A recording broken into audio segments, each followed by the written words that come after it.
सभी साथियों का वीडियो में स्वागत है। तो कल की वीडियो में हमने पढ़ा था बिंबिसार के बारे में। आज हम उसके बेटे अजातशत्रु के बारे में पढ़ेंगे।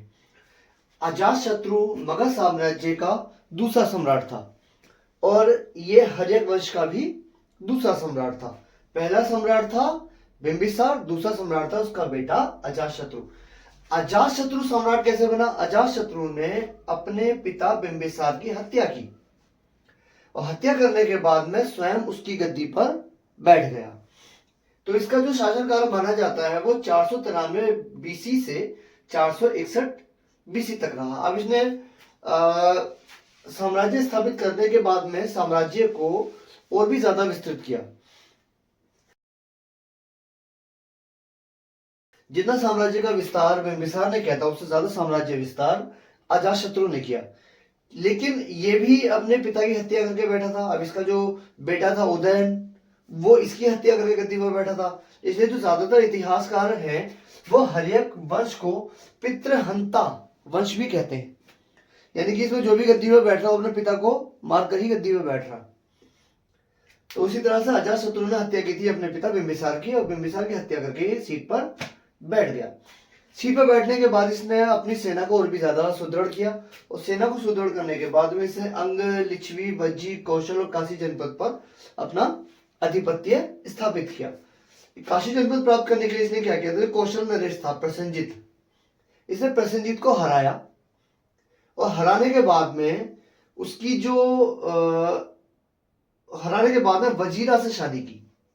प्रसेनजित को हराया और राजकुमारी वजीरा से शादी की और शादी करने के बाद में काशी जनपद इसको प्राप्त हो गया। इसमें इसकी हेल्प की थी इसके मंत्री वस्कार ने।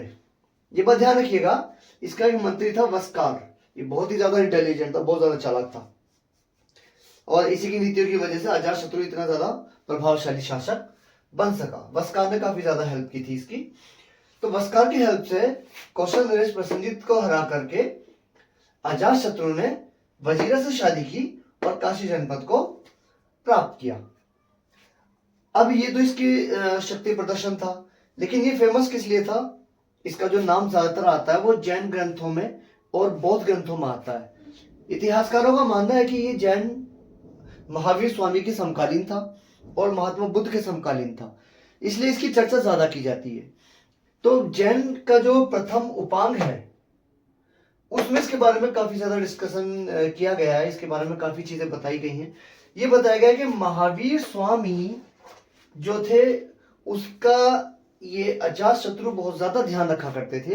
इनफैक्ट इन्होंने एक पदाधिकारी नियुक्त किया हुआ था जो महावीर स्वामी के बारे में सारी अपडेट अजातशत्रु को ला करके दिया करता था। इसलिए इनका कहाँ पर स्पीच हो रहा है, कहाँ पर आना है, कहाँ पर जाना है, ये सारी की सारी डिटेल वो अजातशत्रु को दिया करता था। उसके लिए उसने एक प्रॉपर नेटवर्क बनाया हुआ था और उसके लिए उसने फील्ड वर्कर भी लगाए हुए थे। तो सबसे ज्यादा ख्याल रखा गया महावीर स्वामी का वो अजातशत्रु के द्वारा रखा गया। इसलिए जैन धर्म ग्रंथों में बहुत ज्यादा वर्णन मिलता है आपके अजातशत्रु का।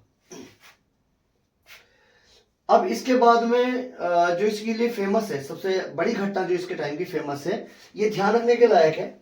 ये घटना जो है जो हुई थी 483 बिफोर क्राइस्ट में, बुद्ध का महापरिनिर्वाण जब हुआ तो उनकी अस्थियों को लेने के लिए अजातशत्रु ने भी प्रयत्न किया और इस प्रयत्न के बाद में उसको जो हिस्सा मिला अस्थियों का, उस अस्थियों को इन्होंने ये लेकर के आया और जो इसकी राजधानी थी राजगृह, वहां की पहाड़ी पर एक इसने बौद्ध स्तूप बनवाया उन अस्थियों को वहां रख करके। इसके अभी मैं एक चित्र फोटो आपको इस वीडियो में डाल करके दूंगा, आप देख सकते हैं उसको। ये करवाया। इसके बाद में वैभा पर्वत की सप्तपर्णी गुहा से बौद्ध संघ की प्रथम संगीति आयोजित की और इस संगीति में सुत्त पिटक और विनय पिटक का संपादन किया गया। सुत्त पिटक और विनय पिटक जो है ना आपके, ये बौद्ध ग्रंथ हैं। इसका जो संपादन किया गया ये पहली संगीति में किया गया और ये पहली संगीति आपकी वैभा पर्वत की सप्तपर्णी गुहा से बौद्ध संघ की प्रथम संगति हुई थी और ये राजगृह की पहाड़ियों में ही है। ये जो आपके व्यवहार पर्वत है ना, ये राजगृह के नजदीक है, तो यहीं पर आपकी स्थापना की गई थी। अच्छा, एक चीज और है, अक्सर इसके बारे में बताई जाती है।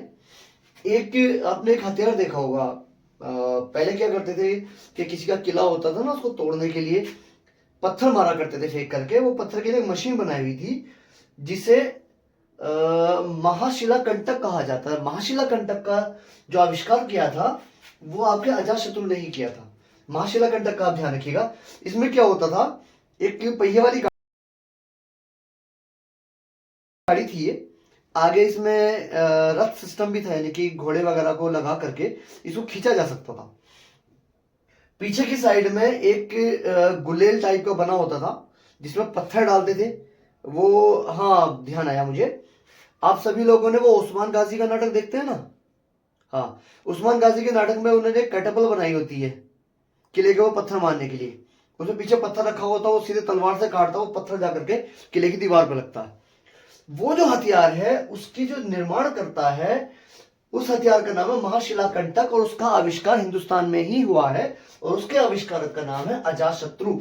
इसलिए अजातशत्रु का नाम भी हमारे इतिहास में उतना ही इंपॉर्टेंट है जितना कि बिंबिसार का है।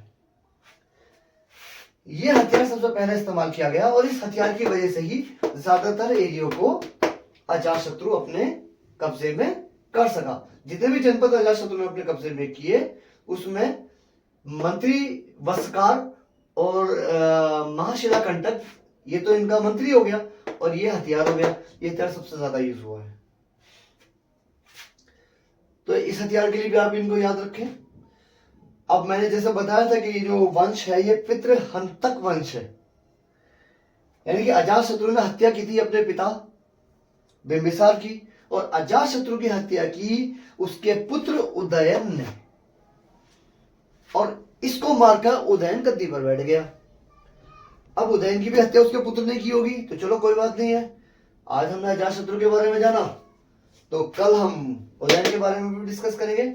बस इसमें याद रखने लायक बातें क्या क्या है। नंबर 1, अजातशत्रु हर्यक वंश का मगध साम्राज्य का दूसरा सम्राट था जो 493 बीसी से 461 बीसी तक रहा। नंबर 1। नंबर 2, अंग, लिच्छवी, वज्जी, कौशल, काशी जनपद, अंग, लिच्छवी, वज्जी, कौशल और काशी जैसे जनपदों को हरा करके अपने साम्राज्य में इसने मिला एक बड़ा साम्राज्य बनाया। नंबर 3, मंत्री वस्कार काफी इंटेलिजेंट मंत्री था जिसने इसकी हेल्प की। नंबर 4, महाशिला कंटक का आविष्कार अजातशत्रु ने किया, जो पत्थरों को आर्मी के सेना को फेंकता था, ज्यादातर लोग मारे जाते, मोटे मोटे पत्थर होते थे। और हाँ, इस एक तरह की गाड़ी बनाई हुई थी ये, जिसको खींचा भी जा सकता था। इसकी फोटो मैं आपको डाल दूंगा उसमें। अच्छा, नंबर 4, बुद्ध का महापरिनिर्वाण में जो कि हुआ था 483 बीसी में, इसने अस्थियां लेने का प्रयास किया और जो अस्थियां इसके हिस्से में आई वो अस्थियां लेकर के राजगृह की पहाड़ियों में बौद्ध स्तूप का निर्माण कराया। और ये वही था अजातशत्रु जिसके शासनकाल में राजगृह के वैभार पर्वत की सप्तपर्णी गुहा से बौद्ध संघ की प्रथम संगति आयोजित हुई और इस संगति में सुत्त पिटक और विनय पिटक का संपादन किया गया। इसके अलावा जो अगली बात याद रखने लायक है वो है कि जैन के प्रथम उपांग में सबसे ज्यादा वर्णन मिलता है अजातशत्रु का, और अजातशत्रु महावीर स्वामी और गौतम बुद्ध का समकालीन था। इससे रिलेटेड क्वेश्चन अक्सर कॉम्पिटिशन्स में आते हैं, तो आप इनका ध्यान रखिएगा। नहीं याद होता तो वीडियो को दोबारा देख लीजिएगा और सब जगह शेयर कीजिए वीडियो को। और इसकी हत्या की थी इसके पुत्र उदयन ने। उदयन के बारे में हम आपको अगली वीडियो में बताएंगे। तब तक के लिए चैनल को लाइक करें, शेयर करें, वीडियो को लाइक करें, शेयर करें और चैनल को सब्सक्राइब करें। धन्यवाद।